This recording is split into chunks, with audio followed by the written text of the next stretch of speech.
बताएंगे कि नून लीग की पार्लिमानी पार्टी का इजलास आज से दोपहर 3 बजे तलब हमजा शहबाज की सरबराही में इजलास मॉडल टाउन 180H में होगा। वजीर आला पंजाब को एतमाद का वोट लेने के ऑप्शन पर गौर किया जाएगा। जराए के मुताबिक ये खबरें सामने आ रही हैं। इजलास में कानूनी पहलुओं पर गौर किया जाएगा।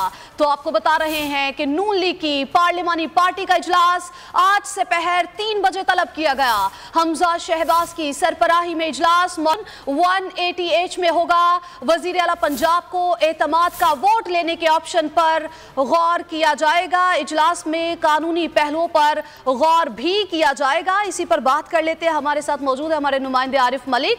आरिफ, बताइएगा इजलास में क्या एजेंडा ज़ेरे गौर लाया जाएगा?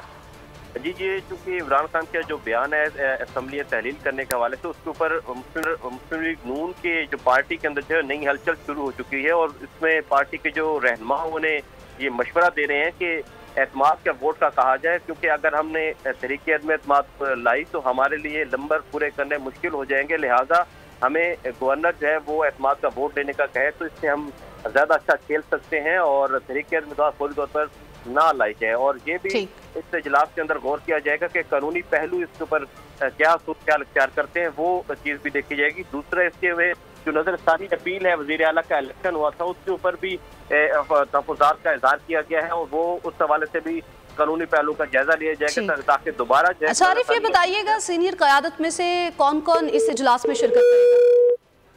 हमारा राब्ता मुनक़ता हो चुका है, दोबारा से राब्ता बहाल करने की कोशिश करेंगे। अभी आपको बताएंगे कि दोपहर 3 बजे की आला क़यादत का इजलास तलब कर लिया गया। पार्लिमानी पार्टी का ये इजलास आज दोपहर 3 बजे होगा, जिसमें मुख्तलिफ पहलुओं पर बातचीत की जाएगी।